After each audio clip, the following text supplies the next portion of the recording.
સત્સંગમાં દીવ ભાવ રાખવાની વાત.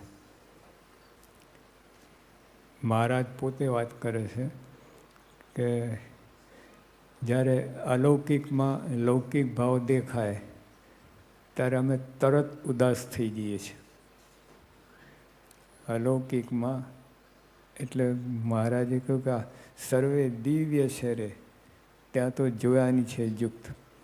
આ જો તમને આ બધું આપણે બધી પ્રવૃત્તિ કરીએ, બધું વ્રત ઉપવાસ કરીએ, પૂજા કરીએ, આ બધું કરીએ, પણ એમાં જો દિવ્ય ભાવની ખામી હોય, મહારાજ કે અમે તરત ઉદાસ થઈ જઈએ છીએ. એટલે આ સાચી વાત છે. આ કલ્પના નથી, બનાવટી વાત નથી. આ સાક્ષાત શ્રીજી મહારાજ આ પૃથ્વી પર આવ્યા છે, એમના સંતો આવ્યા છે, ગુણાતીતાન સ્વામી, ભગતજી મહારાજ, આ બધા આવેલા છે. એટલે આ કંઈ કલ્પનાની વાત નથી. એટલે એમાં ધડ પ્રતીતિ આવે તો તમને તો આ દીવ ભાવ રહે. જો એમાં આમ કંઈક મહારાજ કહ્યું કે અમારા નિશ્ચયમાં કંઈક જો આગુ પાછું થાય તો અમને એ રૂચે નહીં. એટલે ભગવાન જ છે, મહારાજ ભગવાન છે. એટલે આ વાતની દ્રઢતા કરવી. મોર અંદર જીવમાં રોપી દઈ તો પછી કોઈ વાંધો નહીં આવે. પણ એ જ મહારાજ બોલે છે, એ જ શ્રીજી મહારાજ બોલે છે કે અમને અલૌકિકમાં લૌકિક ભાવ દેખાય. એટલે બધું અલૌકિક છે. આ મહારાજ પોતે મનુષ્ય તન ધાર્યું છે અને ગુરુ પરંપરા મનુષ્ય તન ધાર્યું છે. પણ જે અંદર જે વાત છે એ અલૌકિક છે, એ લૌકિક નથી. દેખાય છે બધું એવું જ આપણને દેખાય, બધું આ સાજ સમાજ અને બધા સ્વભાવ ને બધું આ દેખાય, પણ છતાંય અલૌકિક છે. શું? માયા પર થઈ ગયા. માયા પર થઈ ગયા આપણે. એટલે ભગવાનના પાંખમાં બેસી ગયા.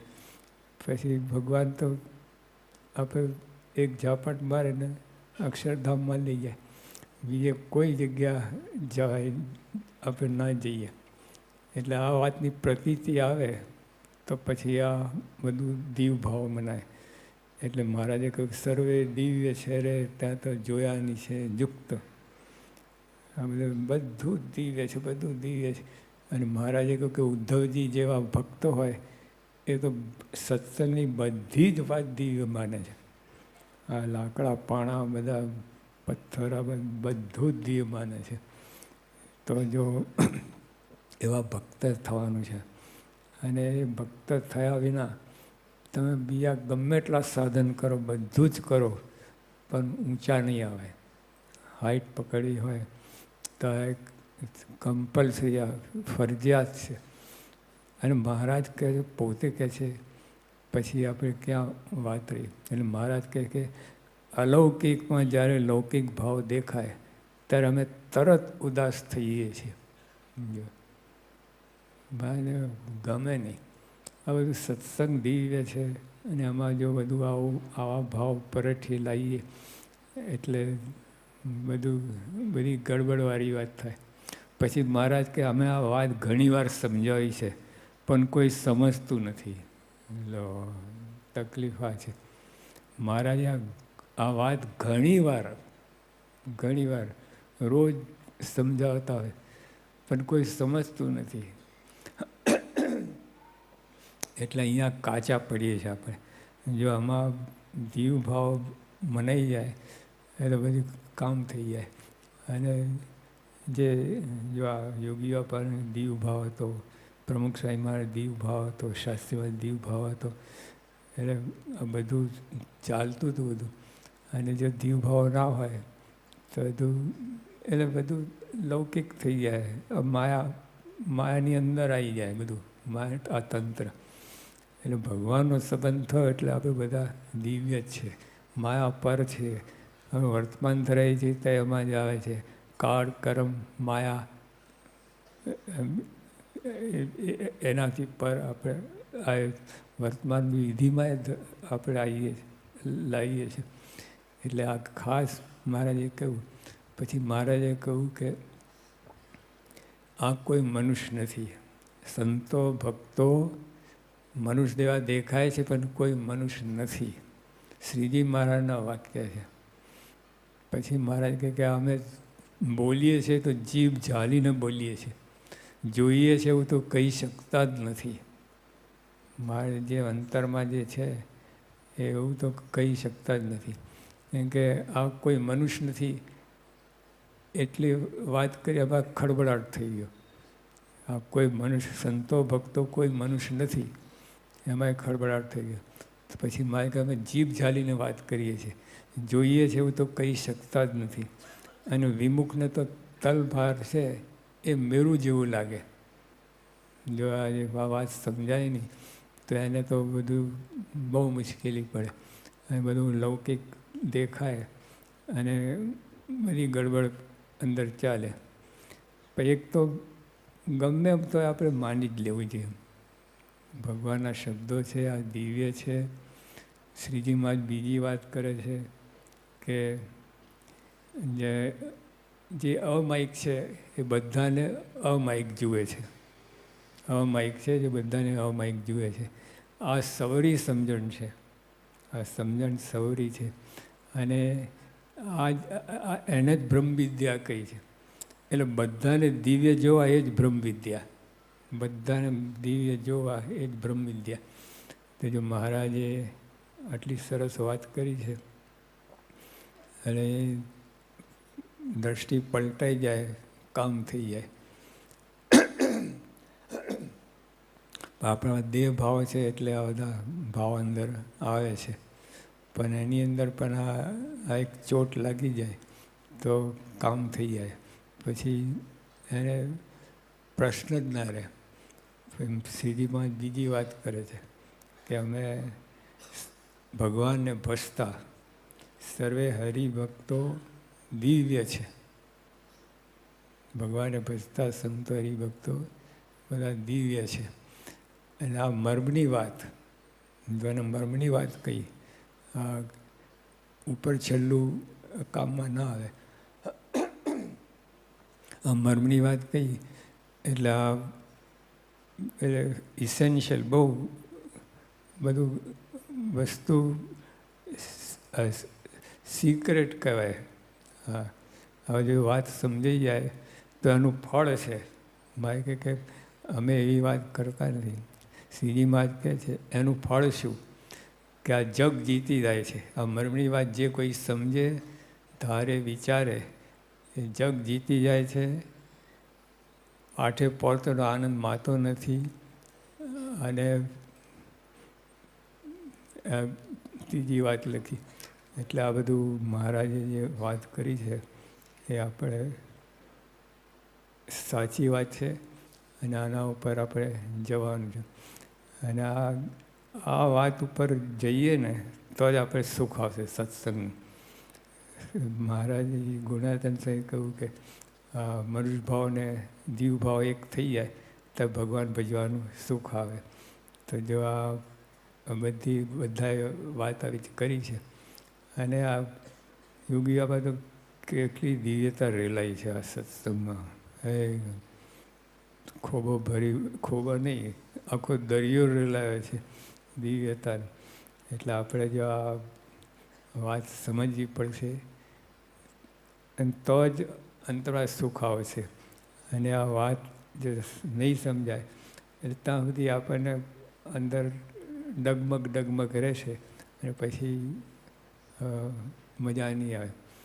એટલે મહારાજે બધી વાત કરી છે જે અસલી વાત છે આ વાત છે.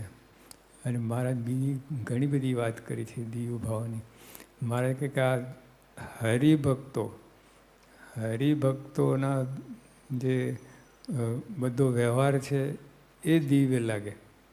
હરિભક્તનો વ્યવહાર જો આ જીવ ભાવની સમજ આવે તો આ જીવ ભાવ આવે. જે યોગી બાપા છે ને ઓલા સ્પેશિયલ ટ્રેનમાં અમે ગયા હતા, 56ની સ્પેશિયલ ટ્રેન, અને ત્યાં પોંડિચેરી આવ્યા. તો પોંડિચેરી ત્યાં પેલે મોટા ડબ્બામાંથી મીટર ગેજ થઈ ગઈ, એટલે 18 ડબ્બા થયેલા. એટલે લાઈન બદલાવી હતી, એટલે 18 ડબ્બા મોટા મોટા. એટલે પ્રદક્ષિણા જ 1 માઇલ 1 કિલોમીટરની થાય એ પ્રદક્ષિણા. તો બાપાએ 1.5 પ્રદક્ષિણા ફર્યા અને પછી દંડવત કરવા લાગ્યા. તો યુવકો પૂછ્યું કે બાપા આ શું કરો છો દંડવત? કોને? તો મુક્તોને. તો મુક્તો આશ્રમ જોવા ગયા છે, અરવિંદ આશ્રમ છે ને ત્યાં એ જોવા ગયા છે. તો મારે કે એમનો સામાન છે ને, કેટલો દીવભાવ, એમનો સામાન છે એટલે એમાં દીવભાવની વાત કરી. પછી એકવાર એક ગામ હતું, ત્યાં મહારાજ યોગી બાપા હતા. જૂનું મંદિર હતું, જૂના મંદિર. અને ત્યાં મહારાજ યોગી બાપા બધું રાત્રે 2 વાગે ઉઠીને ઘસતા હતા બધી અને માથે ચડાવતા. વલાસરના ડાયાભાઈ હતા, એ દોડી આવ્યા કે સ્વામી લાવ હું સાફ કરી દઉં. કે સ્વામી કે સાફ નહીં સાફ કરવાની વાત નથી. અહીંયા હરિભક્તો 3-4 હરિભક્તો ગોષ્ઠી કરી હતી, એમાં દીવભાવ ગોષ્ઠી કરી હતી. એટલે આમાં કેટલો બાપાને આનંદ આવી ગયો હતો. એટલે આવી રીતે આ બધી સત્સંગ ખરેખર આ દિવ્યતા જો આપણે સમજાય તો બધું રેલમછેલ થઈ જાય અને ખૂબ મજા આવે સત્સંગની. તો જો આપણે આ પ્રમુખ સ્વામી મહારાજ પણ આપણે સન્નિધિ પર્વ હતું સાંકરીમાં, અને સ્વામીએ બધું કહ્યું. એટલે યુવકોએ બધા પ્રશ્ન પૂછ્યા કે સ્વામી બાપા અમે તો ગમે એવા છીએ, તમને અભાવ નથી આવતો? અમે કેવા સ્વભાવ છે બધા? તો સ્વામી કહે સ્વભાવ જોવા જઈએ તો અમે અહીં રહી જ ના શકીએ. સ્વભાવ એ તો ખમી ખાઈએ, અને તમારામાં દિવ્યતા છે એ આગળ લાવીએ છીએ. એટલે જો આ ભગવાન અને સંતની વાત બહુ અલૌકિક છે, એટલે આપણે ધારવું પડે. આ એક વાત આવી જાય ને અંદર, ખરેખર બધું દિવ્ય છે. જો આ અંદર આ વાત આવી જાય, આ મર્મની વાત, મર્મની વાત બહુ જ મુદ્દાની વાત છે. એટલે આજે સમજાઈ જાય. મહારાજે પેલા 4 પદ બનાવ્યા છે ને, એટલે આજ મારે ઓરડે રહે, એમાં 3જા અને 4થા પદ મહારાજે બનાવે. એમાં મહારાજે વાત કરી છે કે સર્વે દિવ્ય છે રે ત્યાં તો જોયાની છે જો, બધું દિવ્ય છે, દિવ્ય છે, દિવ્ય. એટલે એમાં મહારાજ કે અલૌકિકમાં જ્યારે લૌકિક ભાવ દેખાય એટલે અલૌકિક બધું છે, એમાં લૌકિક ભાવ એટલે જરાક મનુષ્ય ભાવ આવે અમે તરત ઉદાસ થઈએ છીએ. એટલે મારને આ રૂચતું નથી આ. એટલે આપણે આ બધી દીવભાવ રાખવાનું. યોગી બાપાએ કે હે શાસ્ત્રીમાં તમે નિર્દોષ બુદ્ધિના ભૂખ્યા છો. અમે જો નિર્દોષ બીજા પણ દોષ જઈશું અને નિર્દોષ ભાવ નહીં રાખે, તમે અમારી પાસે નહીં બેસવા દો, કાઢી મૂકશો. તો જે બધી વાત એટલે અને યોગી બાપા કેટલું બધું કે હે શાસ્ત્રીમાં તમારા સંબંધવાળા ગમે તેવા હોય, ગમે તેવા તો બધું આવી ગયું, પણ તેના માથાના મુકટ માનીએ એવી બુદ્ધિ આપજો. એટલે આ વાત આપણે ખાસ ધારવા જેવી છે, વિચારવા જેવી છે અને અમલમાં લાવવા જેવી છે. સહજાનંદ સ્વામી મહારાજ.